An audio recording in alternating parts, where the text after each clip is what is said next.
your ability to also take on the challenge, the weight, the responsibility depends on how much you entrust it back to the one who gave it to you. So many people poured their hearts out to us, made themselves available to make sure we will be on the right footing for our marriage to work. Reopening of my eyes because yung sinabi natin na new era of learning, parang naranasan ko na naman eh. Knowing about these principles, we talked about them day and night. And kahit papano, sana naman may napulot silang mabuti dito.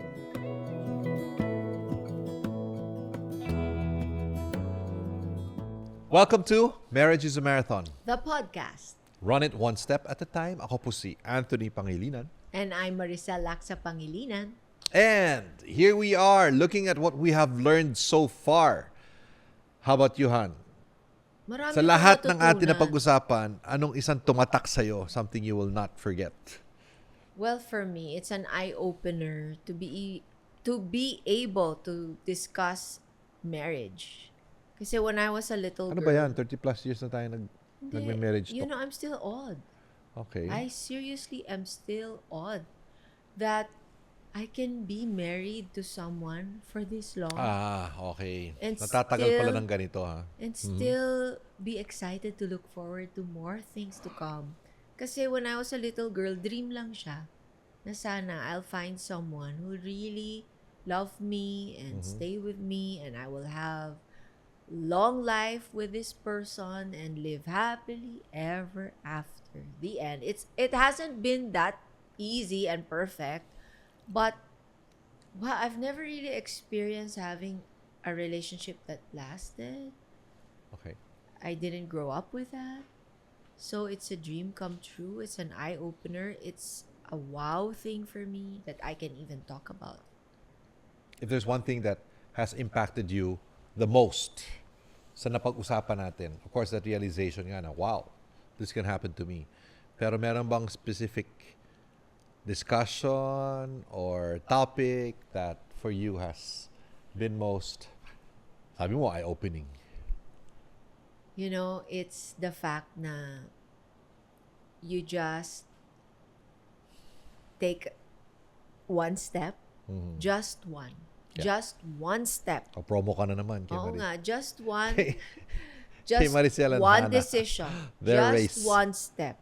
Leading to many steps after that. And if you keep going, you can actually finish one 3K, one 5K, one 10K, one 21K, and then one 42K. I don't think we ever dreamed about even running one marathon when we Yes. started, di ba? Wala, kahit isa eh. Oh my goodness. Tapos malapit na tayo mag-20, yung combination ng dalawa natin. Well, kung sa'yo, eye-opening. For me, it was reopening. Reopening of my eyes. Because yung sinabi natin na new era of learning, parang naranasan ko na naman eh.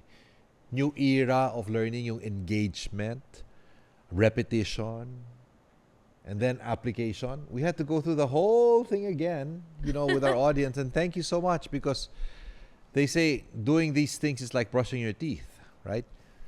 You got to keep on doing it again and again and again and again. Yeah, so I'm even amazed that we could have a podcast. Thank you so much, MediaWorks. The team for making this happen on our children, Ella and Hannah. Para tayong nag-marriage renewal dito eh. Ikaw, won't you ask me kung ano yung pinaka-impactful session, di ba? Impactful sa'yo? Siyempre yung sex. Siyempre yung sex, di ba? Guys, it really gets better through time. Uy! If you really take the time to Hindi totoo yun, ha? find out, ha? Hindi totoo yung pag kinasal ka, sex, okay, honeymoon, di ba? Tapos over time, magkakasawaan, napababa. After a while, mamahinga na kayong dalawa, di ba? O kaya Hindi, maghanap ah. ng iba. Hindi, pag asawa mo si Hindi. Maricel, pag ganun. Uy, Pag ganun ang ating experience. Hindi, nagustuhan ko yung kasi nag-research naman tayo, di ba? Even preparing for this. Yung, it's not anatomy, it's vulnerability. Di ba? It's sensitivity. Mas importante yun kaysa sa yung physical. Kaya the way you treat your spouse, your wife especially, in the morning will determine the quality of sex in the evening. Magandang reminder sa akin yun. Diba? So, you are also saying na before we start this, To whom much is given, much is required. that is something my dad kept on reminding me. Akala ko siya lang nagsabi noon, pero nasa Bible pala yun, di ba? If much has been given to you, much is required of you. So how does that impact you, that statement? Kasi so many people poured their hearts out to us, made themselves available to make sure we will be on the right footing for our marriage to work. Mhm. And I don't want to disappoint those people. At the same time, our children grew up knowing about these principles. We talked about them day and night. And kahit papano, sana naman may napulit silang mabuti dito. And nakikita ko naman, they're making decisions that really make us think to ourselves na kahit papano, we've planted good seeds in them. They're not perfect, we're not perfect. And now I urge our children to go out there and make a difference because they have been given much as well. You know, it's not all the time that you wake up with all these principles. We all grew in it together. And we all have been poured in for such a special purpose. And I think that, you know, the next step is really to give back. I think it's important to remember also na when you are poured in and you pour out, hindi ibig sabihin na ang bigat naman ng dala mo na kailangan mo talagang ituro sa lahat. Obligasyon yan, di ba? Responsibilidad mo yan. No, your ability to also take on the challenge, the weight, the responsibility, depends on how much you entrust it back to the one who gave it to you. Diba? Yung roll over the pressure. Don't try harder, ika nga. Turn over. Turn it over back to the Lord, who is the reason why you got married and is the one who is carrying you through the marriage in the first place.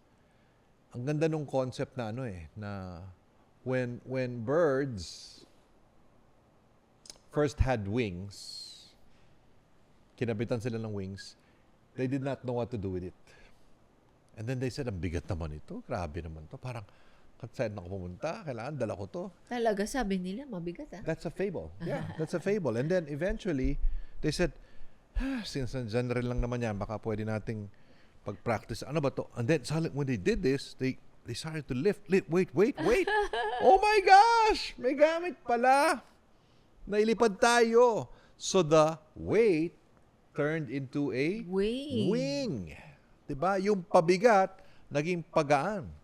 And that's what happens when you turn over your marriage or 42 kilometers, diba? When you turn it over to the Lord. I remember going through this past episode, this season, yung Psalm 78-72. Guys, this was shared to me by my mentor 40 years ago. Yan. Oh my gosh. 40 years old ako, 78-72, Psalm 78 verse 72. I was having challenges with people. And he said, just remember 78-72. Psalm 78-72. Ano yun? David shepherded his people with two things, an upright heart and a skillful hand. Pusot, kakayahan. So if you want to shepherd, like a sheep shepherds, or the shepherd shepherds the sheep, leads the sheep, you need both heart. Kailangan may puso. Anong nasa puso? Inspirasyon. Ano pa? Passion. Lakas ng loob. Motivasyon. Diba? Compassion. Pananampalataya. Good motivation. Lahat yan, diba? But you also need a set of hands. Skillful hands. So ano yung skillful hands? Ito na yung time management, communication skills. Talent development. Kasi yung talent binigay sa'yo. Diba? So, the way you negotiate, or yung sinabi natin, the way we fight, we don't fight each other, supposedly. We We fight together. Yung mga ganon. So, yung kombinasyon ng dalawa, is what's going to help you finish your marathon, right? Hindi pwede panay heart, oh my God, I'm committed to finish 42 kilometers. Kung wala kang hand, skillful hand, oh my God, wala ka pang 1 kilometro, no? At the same time, it's not all skill, right? Because marami tayong kilala dyan, may kakayahan, pero dahil nagkulang sa puso, hindi rin nagtapos ang laban, di ba? They were not able to complete the race because of lack of heart, all hand. So the combination of heart and hand is so important in a marathon, so important in a marriage, and also for you and me to continue to grow, right? Yeah, but it's also important na you are complete in yourself first. Yung palaging Yes. sinasabi Hindi totoo nila yung you you complete complete me. Nako, sa pelikulang, ano ba yun? What's that movie? You Complete Me. Nakalimutan ko. Ano yun Tom eh? Cruise movie. Oh, Tom Cruise yung movie na, Jerry Maguire. Jerry Maguire. Hindi totoo yun. Ang nangyari daw talaga doon was nagka-edit eh. Oo, nagka-edit. Dapat you compliment me. Natanggal yung portion, naging you complete me. So ngayon, naghahanap ang mga tao ng partner na magko-complete na sa kanila. magko-complete sila. Eh, wala naman. Right? Only God can complete you. And when you're complete, In yourself, then pwede ka na.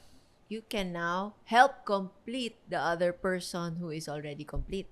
Hindi, you compliment na Ayun, nga. compliment. Tama. Diba? The Kasi word kung, is kasi kung compliment. incomplete ka, ibig sabihin kulang, negative. At mag-partner ka sa isang kulang, negative, one negative plus another negative is a bigger negative. It doesn't lead to positivity. Diba? So kung depressed ka, maghahanap ka ngayon ng partner sa bar at lahat ng nandun ay depressed din, kahit magkasundo kayo, pareho kayong depressed, lalo kayong lulubog sa problema.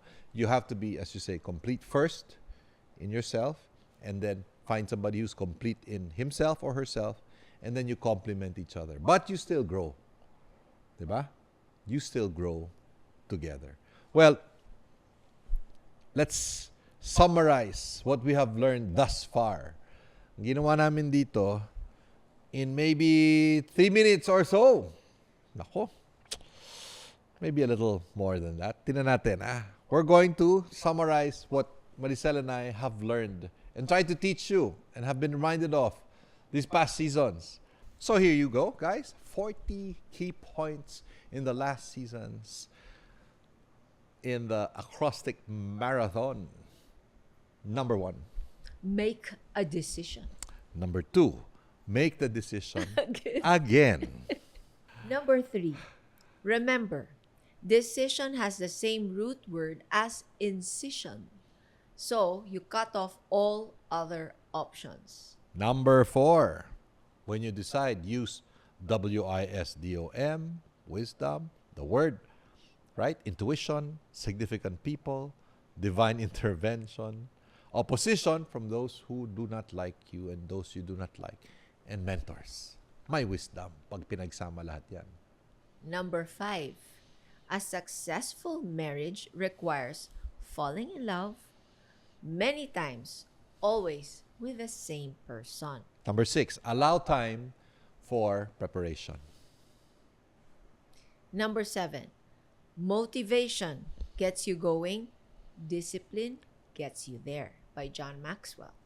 Number 8, ito naman by Benjamin Franklin. By failing to prepare for marriage or for a marathon, you're actually planning to fail. So, number 9, always prep for a race. PREP. Number 10, plan your program. Number 11, R, ready your mind and heart. Number 12, E, endure training. And number 13, P, partner your way through to completion. Number 14, importante to sa marriage, learn how to fight. May lessons pala dyan. FIGHT. Yes. So, 15, 15, F, focus on the issue, not the problem. may dadagdag ako dito. Sige, please. Focus on the issue today. Not 20 years ago. Number 16, I invite God into the conversation. Di lang kayo. Number 17, G, give each other time and space if needed. Number 18, H, humble yourself. Own your part. Umamin ka. Mm-hmm. Number 19, T, talk to rebuild, not just to win. Now let's move to another chapter. Number 20, review the route. Number 21, know the stages starting with forming. Yan ang start ng team, forming, tapos nagkakaroon ng storming. 22. Number 23, norming. Number 24, finally, my performing. At tapos, merong number 25 na morning. Bye-bye pag morning. See you soon. See you in heaven. 26, Philippians 3:13, forgetting what lies behind and straining toward what is ahead. Number 27, ask those who have gone before you. 28, those closest to you will determine your level of success. The law of the inner circle, Dr. John Maxwell. Number 29, if you want to run fast, run alone. If you want to run far, run together. Number 30, another chapter, take your loved ones with you. Number 31, how can your children or those closest to you be more involved in your marriage journey? Number 32, have more than just finishing in your agenda. Number 33, remember more, M-O-R-E. M, meaning multiplies after every mile. Number 34, others who are watching you are drawn to your journey. Number 35, R, resilience grows with resistance. Laban pa. Number 36, excellence. E is a legacy for generations to come. Number 37, what is your legacy in mind? Number 38, for maximum pleasure in sex, remember to give each other value. V-A-L-U-E. If I were you, I'll watch that episode again. Number 39, you can run, walk, or crawl, but in both marriage and marathons, showing up is half the victory. So number 40, open yourself to surprises. Number 41, consider wow, W-O-W. W, wake-up calls lead to change. Number 42, opportunities, O, are often disguised as obstacles. Number 43, W, wonder keeps the spirit alive. Last two. 44, never rule out. In fact, rely on divine power to help you finish strong. And number 45, You can start it, I'll finish it. starting strong Starting strong is great. Finishing strong is epic. epic. Robin Sharma. Thank you very much once again for joining us. This is Anthony Pangilinan. And I'm Maricel Laksa Pangilinan. This has been Marriage is a Marathon, The podcast. Run it one step at a time. Maraming salamat. And this has been Marriage is the Marathon, the podcast, season 1. See you next season. God bless.